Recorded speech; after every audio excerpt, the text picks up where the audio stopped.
ସମ୍ବଲପୁରୀ ପିଲାମାନେ ଆମର ଭାଇ ଭଉଣୀ ମାନେ ସେ ନୃତ୍ୟ ପରିବେଷଣ କରୁଛନ୍ତି କି ବିକାଶପୁର ଦିଗପହଣ୍ଡିର ଗୋଟେ ଗାଁ ଆଦିବାସୀ ଗାଁ ସେଇଠି ସେମାନେ ପରିବେଷଣ କରୁଛନ୍ତି ଆପଣ ପାର୍ଥକ୍ୟ ପାଇବେନି। ଇଏ ହେଉଛି କଳାକାର ବା କଳାର ଶକ୍ତି ହେଉଛି ଏଇଟା। ଏବଂ କଳାର ଯେଉଁ ଭାଷା ଆମେ ଯେଉଁ ଭାଷାରେ କଥା ହଉଛେ ତାର ଭାଷା ଅଲଗା, ସେ ସର୍ବସମାହିତ ସେ ଭାଷାକୁ ଆପଣ ବାନ୍ଧିକି ରଖିପାରିବେନି କଳାର ଭାଷାକୁ। ସେ ଦିନେ ନା ଦିନେ ପ୍ରସ୍ଫୁଟିତ ହେଇକି ବାହାରିବ, ବିକଶିତ ହବ।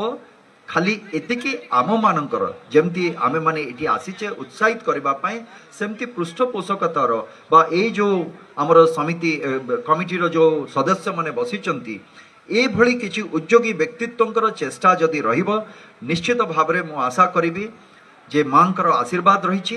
ନିଶ୍ଚିତ ଭାବରେ ଆଜି ତ ଏଇ ଦ୍ୱିତୀୟ ବର୍ଷ କହିକି ଲେଖା ହେଇଛି, କିନ୍ତୁ ପରବର୍ତ୍ତୀ ସମୟରେ ଆଗାମୀ 200 ବର୍ଷ ପର୍ଯ୍ୟନ୍ତ ବି ଦେଖିବେ ଏ ମଞ୍ଚ ଏମିତି ରହିଥିବ। ହୁଏତ ଆମେ ଥିବା ନଥିବା କିନ୍ତୁ ଏ ମଞ୍ଚ ରହିଥିବ, କଳାକାର ରହିଥିବ, କଳା ବି ରହିଥିବ।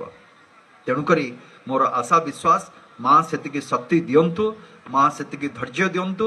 ନିଶ୍ଚିତ ଭାବରେ ଆମେ ଆଗେଇବା ଆଉ ଏ କଳାର ପରିସ୍ଫୁଟନ ନିଶ୍ଚିତ ଭାବରେ କରିବା। ଆମର ଏ କଳାକାର ନିଶ୍ଚିତ ବିକଶିତ ହେବ। ତା ସହିତ ଯେହେତୁ ଗୋଟେ ଏତେ ବଡ଼ ଜନସମାଗମ ଅଛି ଏ ଜାଗାରେ, ଗୋଟିଏ ଜିନିଷ ମୋର ମନର କଥା ମୁଁ କହେ, ବେଳେବେଳେ କିଛି ମନ ଭିତରେ ଯେଉଁଟା ଛୁଇଁ ଯାଇଥାଏ କିଛି ସେମିତି କଥା ମୁଁ କହିଦିଏ ସେ ଜାଗାରେ। ଏଠି ନଗରପାଳ ମହୋଦୟ ମଧ୍ୟ ରହିଛନ୍ତି, ମାନ୍ୟବର ବିଧାୟକ ଅଛନ୍ତି, ଅନେକ ମାନ୍ୟଗଣ୍ୟ ବ୍ୟକ୍ତିତ୍ୱ ଅଛନ୍ତି।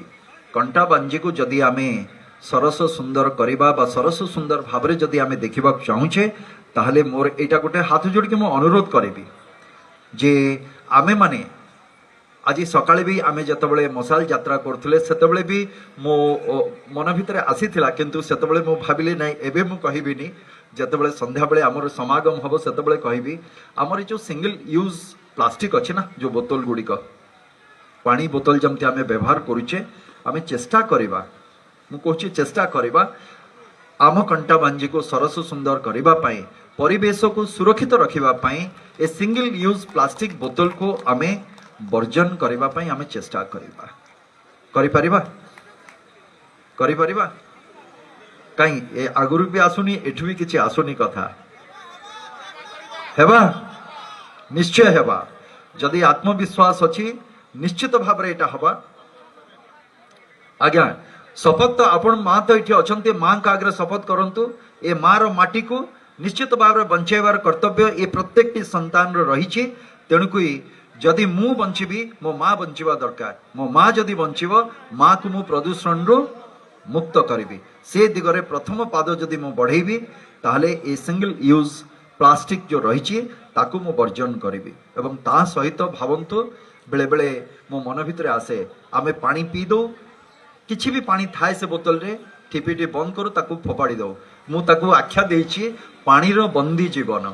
ଯଦି କୌଣସି ଦିନ କୌଣସି ସହୃଦୟ ବ୍ୟକ୍ତିର ଯଦି ନଜରରେ ଆସିଲା ତାହେଲେ ସେ ଠିପିଟି ଖୋଲିକି ପାଣିଟି ମାଟିରେ ପକାଇଦେଲେ ସେ ପୁଣି ମାଟିରେ ଲୀନ ହେଇଯିବ, ପୁଣି ବାଷ୍ପ ହେଇକି ଉପରକୁ ଯିବ, ପୁଣି ପାଣି ହେଇକି ଆମ ପାଖକୁ ଫେରିବ। କିନ୍ତୁ ଯଦି କୌଣସି ସହୃଦୟ ବ୍ୟକ୍ତିର ଯଦି ନଜରକୁ ଦୃଷ୍ଟିରେ ଯଦି ନ ଆସିଲା, ସେ ବର୍ଷ ବର୍ଷ ଧରିକି ସେ ପାଣିର ବନ୍ଦୀ ଜୀବନ ସେମିତି ଚାଲିଥିବ, ସେ ପାଣିଟି ବନ୍ଦୀ ହେଇକି ସେ ବୋତଲ ଭିତରେ ରହିଥିବ, ତାର ମୁକ୍ତି ନାହିଁ।